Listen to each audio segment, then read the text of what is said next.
ইলাইচিৰ powder কৰি মই থৈ দিওঁ একদম সহজ উপায়ত ইলাইচি নষ্টও নহয় গতিকে বজাৰ কৰি আহিলোঁ বজাৰ কৰি অহা পাছত যে সেই বজাৰখিনি এই জেগাই থ'ব লাগে সেয়াও এটা টেনশ্যন ন মোৰ যে বিৰাট খং উঠে বস্তুখিনি আনাটো হয় কিন্তু আনি আকৌ জেগাই থ'ব লাগে তাৰপাছতে সেই চাহপাত আনিলোঁ চেনি আনিলোঁ গতিকে সেইবোৰ এটা জেগাত থোৱাও এটা ডাঙৰ টেনশ্যন মানে গতিকে মই কি কৰোঁ বজাৰ অনাৰ পাছত প্ৰথমতে বজাৰখিনি চিজিল কৰোঁ তাৰপাছত এটাকে নিজৰ ডাব্বাত ভৰাই গৈ থাকোঁ আৰু মই 15 দিন বা এমাহৰ কাৰণে একেবাৰে লৈ আহোঁ কেতিয়াবা 20 দিন 25 দিনো হৈ যায় আৰু আলহী দুলহী আহিলে বাৰু কমকৈ যায় তেনেকৈ আলহী মানে থকা আলহী হ'লে বাহত আহে আৰু যেটো থকা মই নিজে ঘৰত থকা নহয় বেছিভাগ গতিকে সেনেকৈ চাহপাতখিনি ভৰাই ধুনীয়াকৈ থৈ দিছোঁ আৰু চাহপাত 1 কেজি আনিলে মোৰ চলি যাব কেইদিনমান চাহ যিহেতু আমাৰ খুব খোৱা হয় তাৰপাছতে সেয়া চেনি আনিলোঁ চেনি আনিও ধুনীয়াকৈ থৈ দিছোঁ আচলতে কি কওঁ আজিকালি মই নিবেদনলৈ গুচি যাওঁ আৰু নহ'লে ৰিলায়েন্সত আকৌ মিঠাতেল ৰিফাইন তেলখিনি অকণমান কম দামত পাওঁ আৰু য'তে কম দামত পাওঁ মই তাতে দৌৰোঁ কিন্তু ৰিফাইন আৰু মিঠাতেল বহুত বেছি কম দামত পাওঁ ৰিলায়েন্সত আৰু কাচ্চি ঘানি মিঠাতেলেই হয় বাৰু পিয়'ৰ একদম খাবলৈও ভাল কিন্তু বাকীখিনি বস্তু মই কি কৰোঁ নিবেদনৰ পৰা আনো গতিকে সেনেকৈ মই বজাৰখিনি কৰি মেলি এতিয়া জেগাই থ'ম আৰু বিৰাট বেছি ভাগৰ লাগিছে আৰু চবতকৈ ডাঙৰ কথা কি জানেনে মই মানে বেছি শকত হৈছোঁ মই বহা উঠা কৰিব পৰা নোৱাৰিছোঁ এতিয়া গতিকে ভাবিছোঁ 1-2 দিনত মই 1 তাৰিখ মানৰ পৰা জিমলৈ গুচি যাম আৰু যেহেতু ভাৰ্ণাইকো তাত থৈ মেলি মই জিমলৈ গুচি যাম যিহেতু সিও ক্লাছত থাকিব মানে প্ৰেক্টিছত আৰু ময়ো সেইফালে যাব পাৰিম নহ'লে মোৰ নহৈছে গতিকে আপোনালোককো মই অকণমান ক'ব বিচাৰিছোঁ যে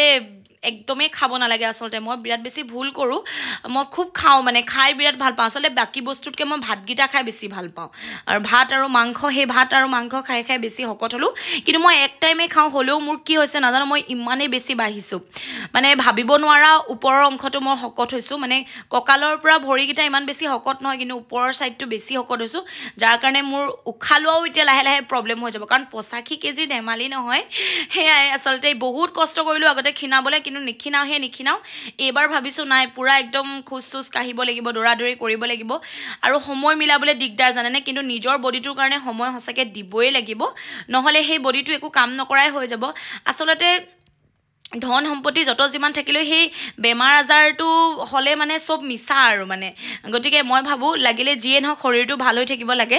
আৰু এইবাৰ তাকে মোক খুব গালি দিছে মানুহজনে যে তুমি যোৱা সদায় আজি যাম কাইলৈৰ পৰা যাম পৰহিলৰ পৰা যাম আকৌ শনিবাৰ দেওবাৰ আহিলে ক'বা শনিবাৰ দেওবাৰ আহিলে যিহেতু আকৌ সোমবাৰৰ পৰা যাম সেনেকৈ খুব বকি আছে আৰু মই নোযোৱাৰ কাৰণে মোক কৈছোঁ নাই এইবাৰ যাম গতিকে গোটেই বজাৰখিনি চিজিল কৰিলোঁ আৰু নাৰিকল তেল দেখিছে নহয়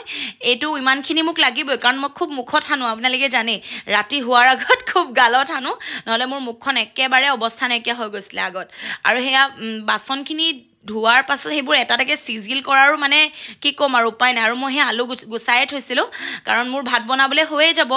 আকৌ ৰাতিৰ কাৰণে সাজ ৰেডি কৰিব লাগে কাৰণ ৰাতি আকৌ মোৰ ভিডিঅ' আছে কৰিবলৈ গতিকে ইটিং শ্ব' আছে আৰু মোৰ 2টা ইটিং শ্ব' চেনেল আছে এটা টেষ্টি ফুড উইথ চাৰা আৰু এটা চাৰা ইটছ আৰু মই কি কৰোঁ ইলাইচি পাউডাৰ বনাই থৈ দিওঁ আমি মই যদি সুদাকৈ ইলাইচিখিনি খুন্দো ন কি হয় জানেনে মিক্সাৰত লাগি ধৰে আৰু বাকলিটো মানে ভালকৈ পিচ নাখায় তেতিয়া কি কৰিব অকণমান চেনি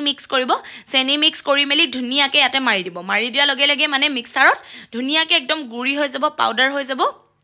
আৰু আপোনালোকে যদি ভাবে আধা খনিয়াকেও ৰাখি থ'ব পাৰে তেতিয়া সেই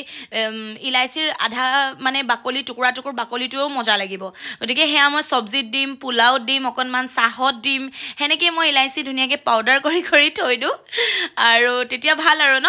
ভাল লাগে আৰু অকণমান চেনি দিছোঁ বেছি নাই দিয়া যাতে বস্তুটো পাউডাৰ হৈ যায় আপোনালোকে চাওক এতিয়া ক'ৰবাত লাগি আছে জানো একদম ধুনীয়াকৈ বগা হৈ গুড়ি হৈ গৈছেগৈ এতিয়া টেমা এটা বিচাৰিছোঁ সেই ইলাইচিৰ মানে পাউডাৰখিনি থ'বলৈ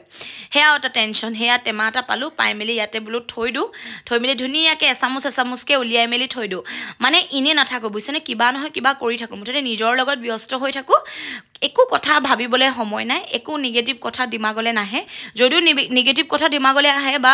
যোনখিনি অদৰকাৰী কথা যদি আপোনাৰ মগজত আহে ন আপুনি যেতিয়া কাম কৰি দিব আপোনাৰ কথাখিনি আপোনাক চান্স নাপায় বা কোনোবাই যদি আপোনাক দুখ দিছে সেইখিনি কথাই দুখ দিব নোৱাৰে আপুনি ইমান বিজি সেইখিনি শুনিবলৈ সময়ে নাই ভাবিবলৈ সময়ে নাই